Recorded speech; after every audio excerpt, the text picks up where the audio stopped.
timely jewels. Let me just say, yesterday at our men's breakfast, and he didn't get anywhere close to getting through, so I asked him to come and finish it up tonight and do whatever he wants to do. So you listen carefully and respond to the word. Would you do that? God bless you.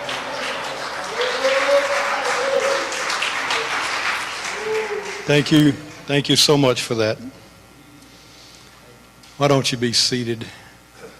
Let me get wound up a little bit. I woke up at 4:30 this morning, and I'm not a preacher. I hope you know that. I do claim to be a teacher. But I woke up at 4:30 this morning, and just as soon as I woke up, I had an idea, and I thought, well, I've got to write that down. So I got up, I traipsed in the kitchen, I got a pad, and I took my pen, and I wrote it down. And I went back to bed. And then I thought, there's another thought, I got to write that one down. I did that 3 times, and I said, I think I'll just take the pad back to bed with me. And I'd love to preach and it is preaching, the thought I had this morning, but I don't think it's really what we need tonight. It's a run and gun, shouting, good time sermon. But I don't think it's really what we need tonight. I'd like to finish what I started yesterday. What we were talking about yesterday was the attributes of a spiritual man, because we were at the men's breakfast, so it was timely. And I reminded the men that Brother Dyson used to say, he used to put a lot of emphasis on integrity, principle, and character. And I believe that's very important in a spiritual man. I think we have to have that. But I want to move on from that, if you will. I hope to show you something tonight. I want you to hear a cry. I want you to hear a cry of an older man. I'm not old, as I told him yesterday, but I'm not young. I don't have as far to go as I've already come. Brother Keith Yeager told us yesterday, he said the median age of a man to die in America today is 82. I'm 63. I don't have as far to go as I've already come. But there's a writer, and I stole it just, when I read it, it just popped out at me. One little sentence, and it just popped out at me. It said, I may not have much of a future, but oh, what a past. Oh, what a past. Oh, what a past. Oh, what I've seen. Oh, what I've heard. Oh, what I know about. Oh, what God has taught me. Oh, what the Word has taught me. Oh, what a past. Let me tell you a little story. When I was in the 6th grade, right here in North Little Rock, Clendenin grade school, I was a safety patrol, they called it. They'd take us little fellas and they'd put us on each corner all the way around that thing, and we would keep the younger children from crossing the street when it wasn't the right time. Now they got school crossing guards and older folks that do that, but we were just kids, but we had a little army there and we did that. And my buddy was Big Jim Kilman. He was about a head taller than I was, even though we were the same age. Jim and I, boy, that's a good way to say it, Jim and I, because that's when the Gemini program was going on and NASA was going big, and we just wanted to be engineers. We wanted to be NASA engineers. One of us made it. Wasn't me. But I did check on Jim a few years later, and he was a NASA engineer. He just did what he expected to do. But the thing that I wanted to get to with that story is we weren't in competition with each other, but they told us we want to have a citywide competition to see who can write on the safety patrol. And the theme was what the safety patrol means to me. I wrote better than Jim. Well, by the way, the prize was World Series in Seattle, Washington that year. And 2 people were going. I wrote better than Jim. It went through all the city fathers, and they all picked out and got down to the finalist. But guess what? There was more to it than that. You had to read that thing. Jim really read well. He went to the World Series, and I didn't. So, sometimes what you think is going to happen is not what's going to happen.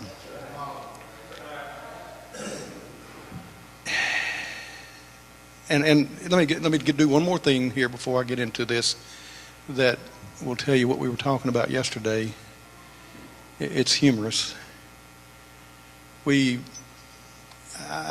have I'm going to call her a relative, and a backslidden Pentecostal, if you will. And one night she and her husband and her daughter were sitting on the couch, and her daughter did something with a doll that was on the couch. And as soon as her daughter turned away, her mama undid it. And then when she turned back, she did it again, and she turned away, and her mama undid it 3 times. And finally, the last time a little girl turned around, she said, "Who took that hat off?" And her mama said, "I did." And nothing big deal there, except the next words out of the baby's mouth was, "Dumb donkey." Except it wasn't donkey. You know what I mean? Her daddy was appalled. He said, "We don't talk like that. Where did you hear that word?" And mama said, or baby said, "Mama." Baby had been riding around in the baby carrier when mama got aggravated with somebody's driving.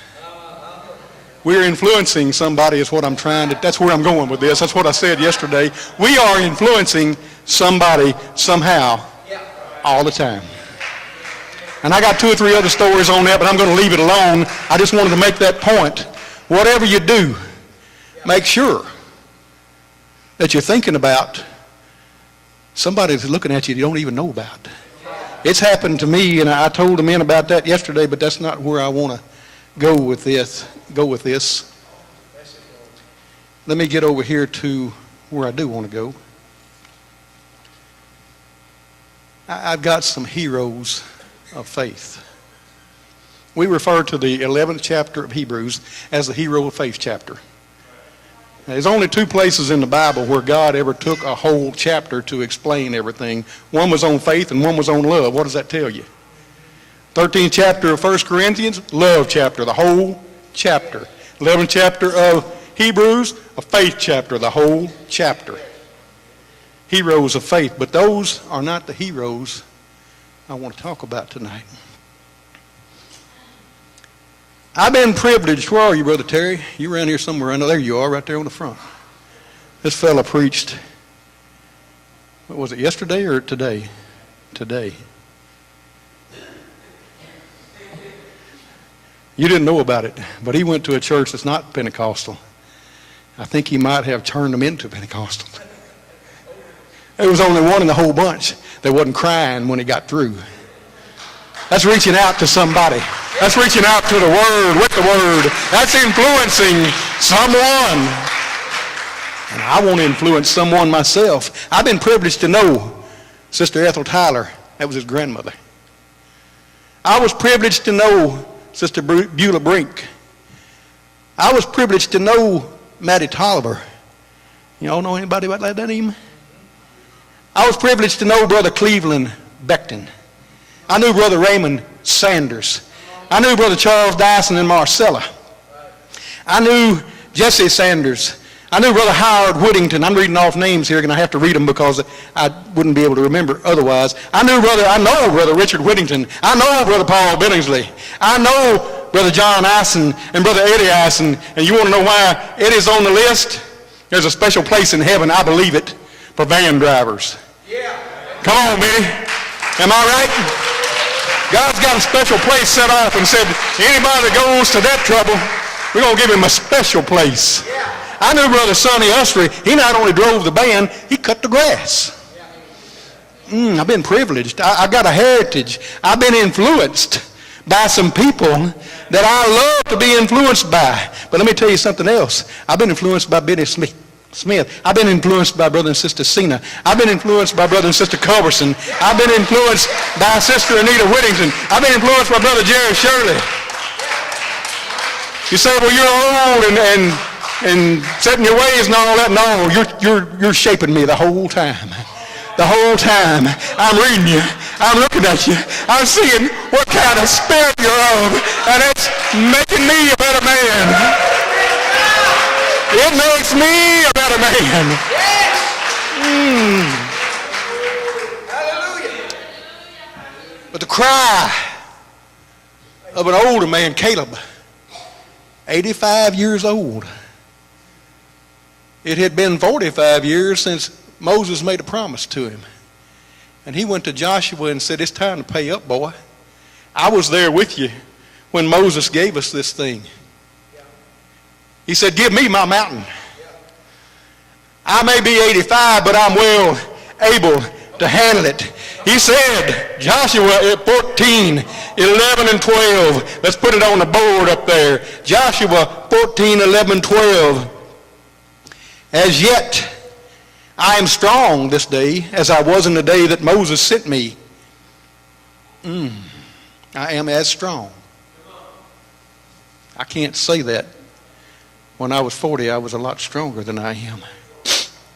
But he was talking about a different kind of strength.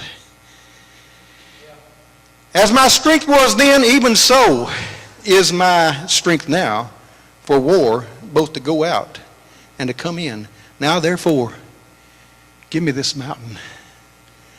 That's the southern. Give me this mountain.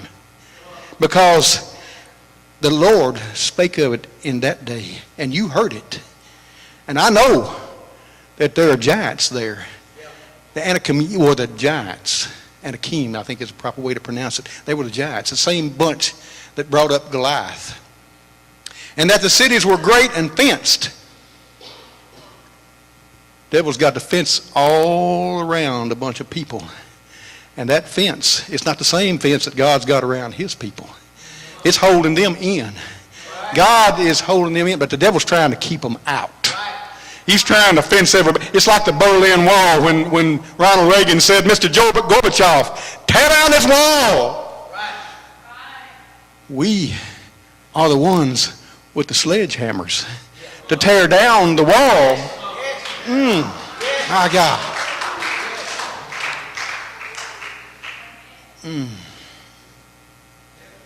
Well, it's bad when you can't read your own writing. It was Moses that said, I didn't get to the part I should have said, because Caleb said this, if so be the Lord will be with me. If God's not with you, it's all in vain. It's not going to work. None of it's going to work. You can't. The reason we took the time we did here tonight is because the only thing that moves heaven is a sinner repenting. It has nothing to do with me being up here.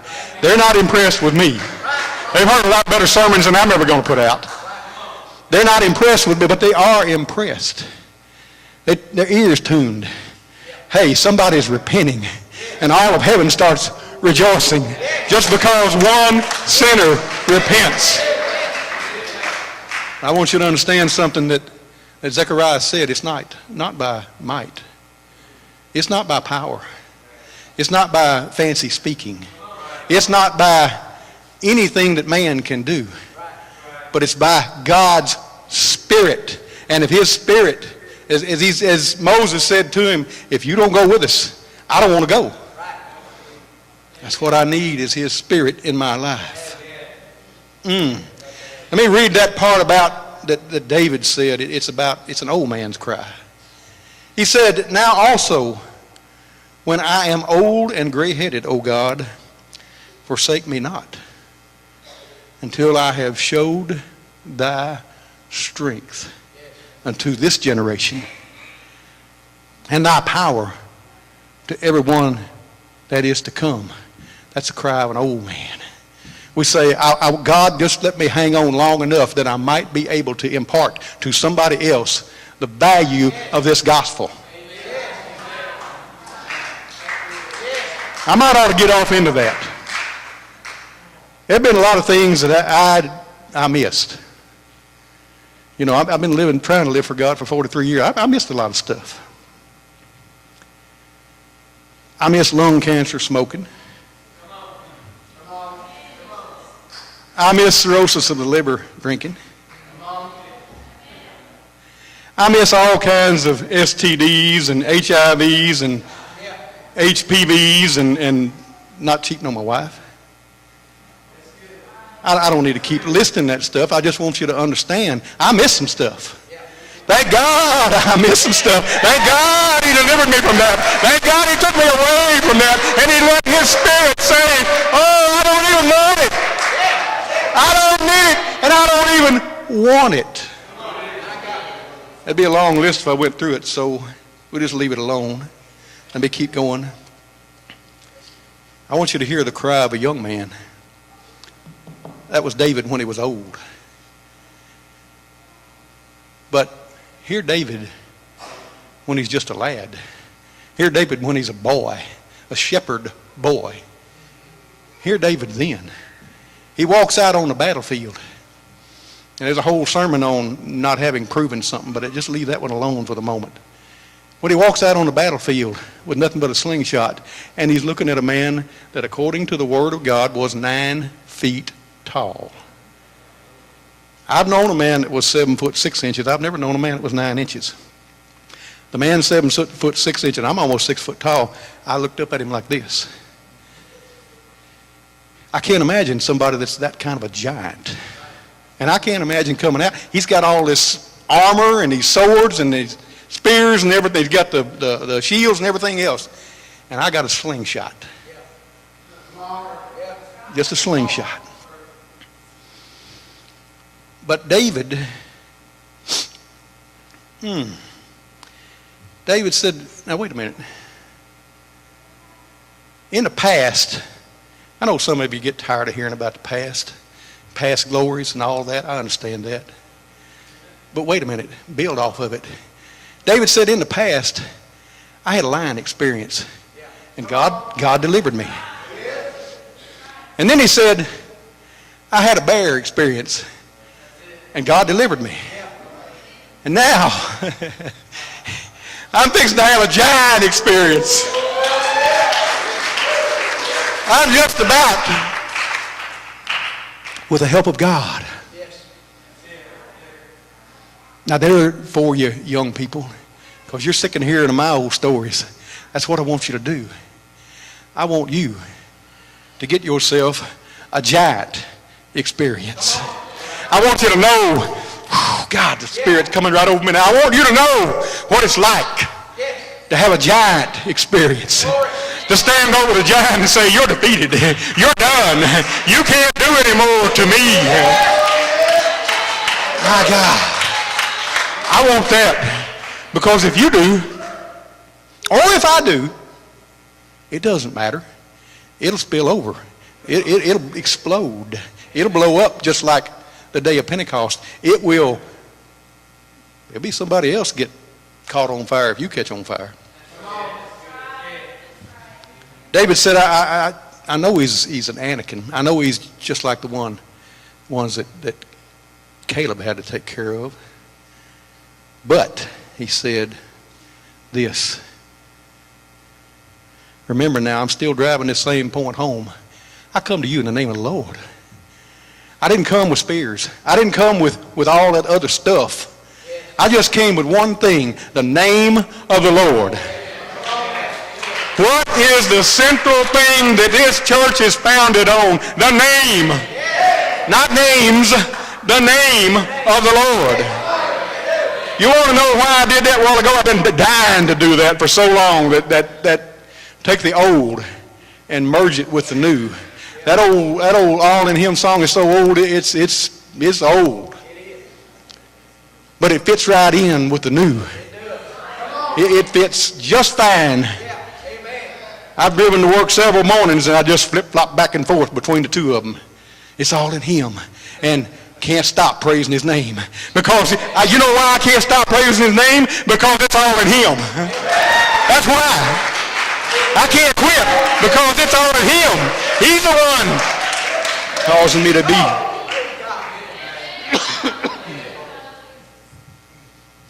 Now let me move on just a little bit to another cry. Hear the cry of a spiritual man. I got to dwell on this just a little bit.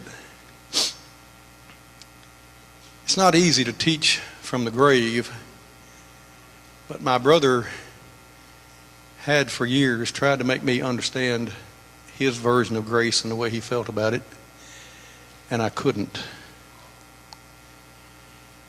After he died and I learned some things, I still don't completely understand it the way he understood it, but it began to come into focus what he was trying to tell me. John 1:17 says, "For the law was given by Moses, but the grace and truth came by Jesus Christ." Did you know that there's only 3 books? Wait a minute, I'll give you a greeting here. Grace to you and peace from God our Father and from the Lord Jesus Christ.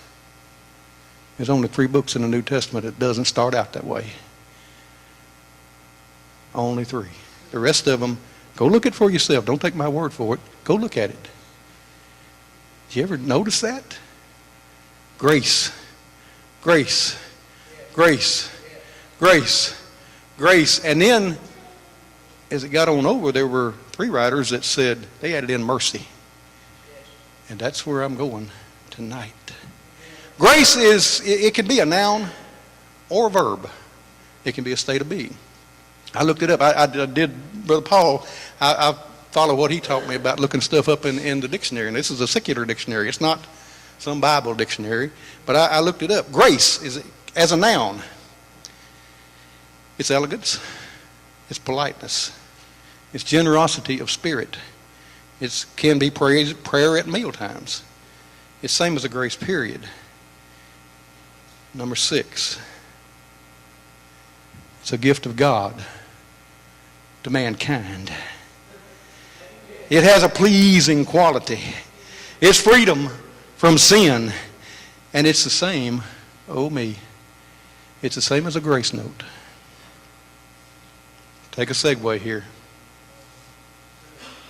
There's a series that you can find on the internet. It's called the Encouragement Commercials. And you can just punch on one of them and it'll play. It's a little video thing, and it's all these different, and I've played a lot of them. They really are encouraging. But there's one that I can't play without crying. It's just, I don't care how many times I've seen it. I've probably seen it 100 times. I can't play it. It opens with a man and a woman in a theater. That's not the right thing. A concert hall. And the man comes in. I guess he's been in the restroom or what. It doesn't really tell you, but he comes in a little bit late and he looks at his wife, and his wife said, "Well, where's Tommy?" And he said, "Well, I thought he was with you." She said, "No." Now you got 2 parents panicked. And about that time, on the stage, but the curtain is still closed, you hear, "Twinkle, twinkle, little star." 1 finger. It's time for the curtain to open, and the curtain opens. And there's little Tommy. He's sitting at one of the finest pianos that could be made. It's been specially tuned for the maestro that's coming out. And he's pounding on it with 1 finger. "Twinkle, twinkle, little star."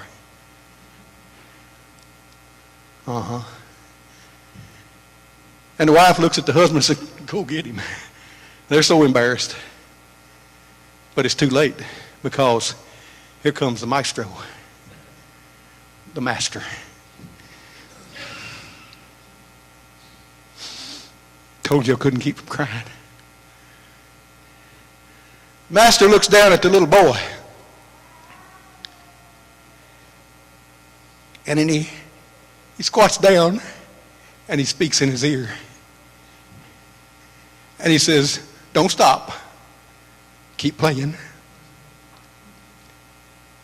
And then he reaches out with his left hand and he fills in the bass. And he reaches out with his right hand and he fills in the grace notes. And now, what was a one finger, twinkle, twinkle, little star is a majestic performance. It's a standing ovation because the master just reached around and said, let me show you. Don't stop. Don't stop. Don't stop. Young people, don't stop. Don't stop. Keep playing. There'll be somebody who reach around you to put in the bass notes. There's somebody there to put in the grace notes. There's somebody there to help out. But don't stop. Whatever you do, don't stop. Because if you stop, it'll just be another concert. That was a standing, and that, by the way, it says on the front of it was based on a true story. Grace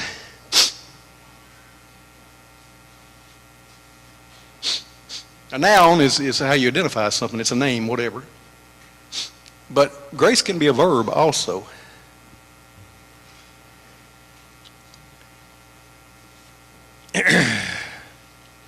If I can get over there where the note tells me.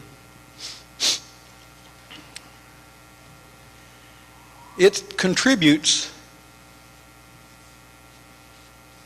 pleasingly.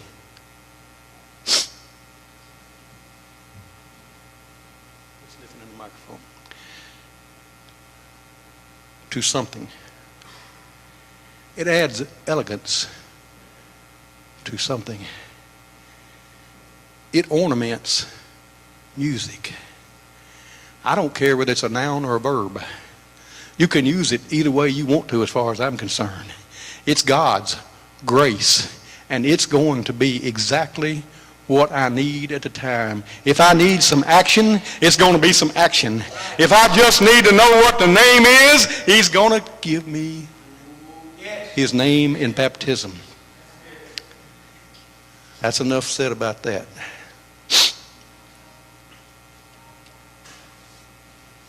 I got a lot more in here, but I'm skipping over some of it intentionally to keep it kind of within reason. But I have one more thing I want to talk to you about. Because you see those writers, some of those writers in the New Testament where that greeting was, and it talked about grace, they also added in mercy. They put it right in there with it. Grace and mercy. Notice it's an and. Remember what I've said about an and? That means you can't separate it. Grace and mercy go together. God didn't bother putting that and in there for just because it's a coupling, according to Strong's, it's a coupling or a cumulative force.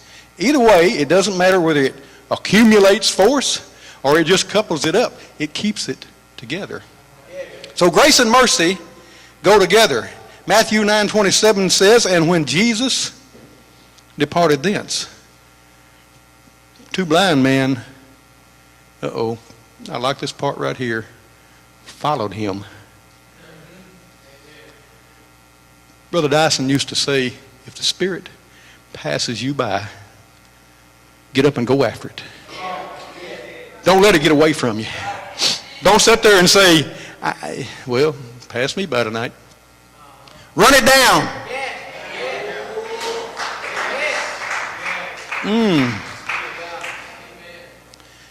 They followed him crying. Hear the cry of a lost soul. Hear the cry of somebody in need. And saying, thou son of David, have mercy on us. Matthew 15:22 says, and behold, a woman of Canaan came out the same coast and cried, you hear that cry again? Cried unto him, saying, have mercy on me, O Lord, for my daughter. Have you ever cried out for somebody else? Have you ever just wept in the altar and just been crushed because you were so... My God, you were reaching out for your family. Said, it's not for me, it's just for my daughter. Matthew 17:15 says, Lord, have mercy on my son, for he is lunatic and sore vexed, and oft times falleth into the fire, and oft into the water. Have mercy. It's a cry of somebody that needs something. It's a cry of a lost soul. I need some mercy. But I've already taught you, and I hope you remember, if the sun comes up in the morning, God renewed his mercy. And if that wasn't good enough, there were 4 or 5 prophets that kept on saying, his mercy endures forever. You don't have to worry about his mercy. If the sun comes up in the morning, it'll be there. Even if it doesn't come up, if it's dark and cloudy and everything else, don't worry about it. Ezra said it would last forever. David said it would last forever. Nehemiah said it would last forever. Isaiah said it would last forever. If you can't take 4 prophets and go with it, well, I don't know what I can do for you. Matthew 20:30 through 31, it says, Behold, 2 blind men were sitting by the wayside, and they heard that Jesus passed by, cried out, saying, Have mercy on us, O Lord, thou son of David. And the multitude rebuked them because they should hold their peace. But they cried the more, saying, Have mercy on us, O Lord, thou son of David. And then I could go through Mark and Luke, but it's just repeating the same things. Those are all miracles that Jesus did. In every one of those cases where somebody said, Have mercy on us. Have mercy on us. Have mercy on me. Have mercy on my son. Have mercy on my daughter. He didn't, one time, a Canaanite woman, he tested her just to see if she really meant what she was saying. He insulted her. It's not meat to give the children's bread to dogs. Whew. That's pretty insulting. You know what she said? If I could read her actions anyway, let me just read something into it here. I don't care what you say to me. I don't care what it costs me. All I need is, I need you to have some mercy. What if we came to God and said, I don't care what it costs me. You have to anyway. You might as well just get it over with. God, I don't care what it costs me. I don't care what I've got to do. I want some of that mercy that you've got. I want to claim it and be able to claim it. I want your name written my name written in the Lamb's Book of Life. I want your name written in my heart. I don't want to be that old man that's looking now at the gravestone, and angels write on my gravestone in the unseen hand, here lies an unfinished life. I don't want that. I'd rather one of those angels come down and write, here was a man who obeyed God and who was moved by his Spirit and filled by his Spirit and put the name of Jesus Christ in his life. My God. Now one more thing, and I won't have held you too long. It's okay. In Exodus, God described himself. Now, what better way could we get a picture of God than him describing himself? Others tried to describe him, but he described himself. And the Lord descended in the cloud and stood with him there and proclaimed the name of the Lord. And the Lord passed by before him and proclaimed, the Lord God, merciful and gracious. Mercy and grace. And God's describing himself. Long-suffering and abundant in goodness and truth. And it goes on to say, keeping mercy for thousands. My God. Matthew 9:13 says, But go ye and learn what that meaneth. I will have mercy and not sacrifice. For I am not come to call the righteous, but sinners to repentance. If you don't think you're good enough here tonight, if something is causing you not to come to God when you know you should, if you're sitting here tonight, if you had enough sense to drive out here and sit on this pew and listen to this old fool, then you've got enough sense to know you need your name written in the Lamb's Book of Life. You wouldn't be here otherwise. I don't mean to insult you. I'm trying to lift you up here. But if you don't think, maybe what you think is, I'm not good enough. But his word says, my grace is sufficient. It's good enough. It's all you need. My mercy will cover you. My blood is going to wash you. I don't care if it was crimson. I told somebody, they said, well, you cry quite a bit. Well, I'm going to tell you something. And I told them, you don't want to know me if I'm not crying. It's not good.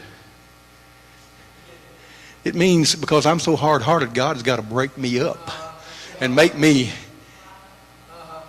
feel something, because otherwise I don't. You don't want to know me like that. But when the fallow ground gets broken up by the Spirit, then it's time to get up and go after it. It's not time to say, no, get back away from me, God. I can't handle that. I'm crying. I'm making a fool of myself. No. You let it go. Get up and go after it. Run after it if you have to. Now finally, and I'm wrapping this up, and Brother Whittington will do a whole lot better job of closing it out than I will. He's so good at that. But I'm going to try to close this out tonight with this. John 14:4 says, and this is Jesus talking. In the NIV it says this: you know the way to the place where I am. Where I am going, end of the line. You know the way to the place where I am going. The King James Version said it like this: and whither I go ye know, and the way ye know. I just got through saying it. If you're sitting here, you know where you're going, and you know where he is, and you know what you need to do.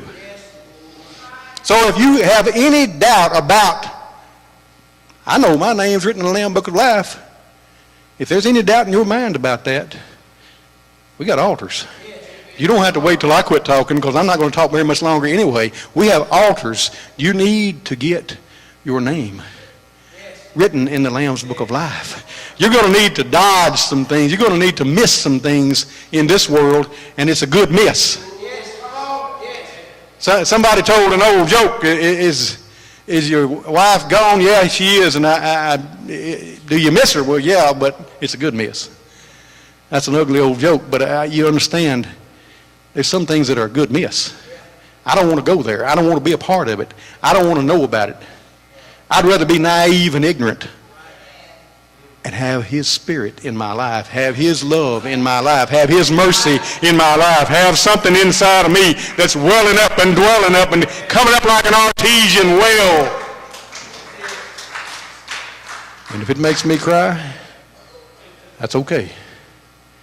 I just want, and there's one other thing that and it thrills my soul. What happened here tonight, right over here and right over here, thrills my soul, because I'd like to think that I'm heavenly minded, and somebody just praying and reaching out to God.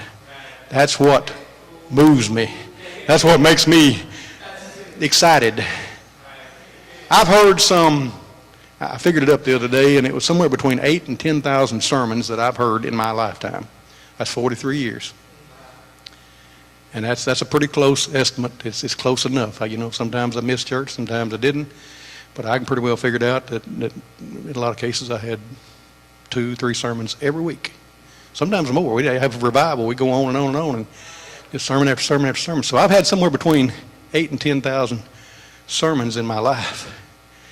Some of them were, they were barn runner. They were something. I've heard Gates Bar and all. I've heard some real sermons. I've heard the insanity of sin. But none of that compares. It's good. I love it. There's nothing I like better than to hear somebody just rip out on a sermon and get down on it. I hear Brother Jerry just get down on it. Just hear somebody just preaching, and boy, their heart's in it, and they're preaching it, they're feeling it. But there's nothing to compare to just seeing one sinner, one soul, weeping and crying before God and saying, I've got to have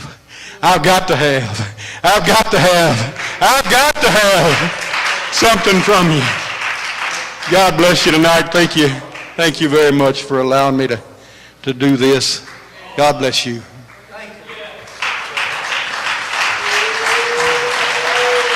Let's stand. I told you this morning, it's time to break out of your prison. And what we've heard tonight is the key that will open the door to your prison. See, I'm not in prison. Yes, you are if you're bound by Satan, if you have sin in your life, if you are not converted according to the Word. The devil has you in a prison.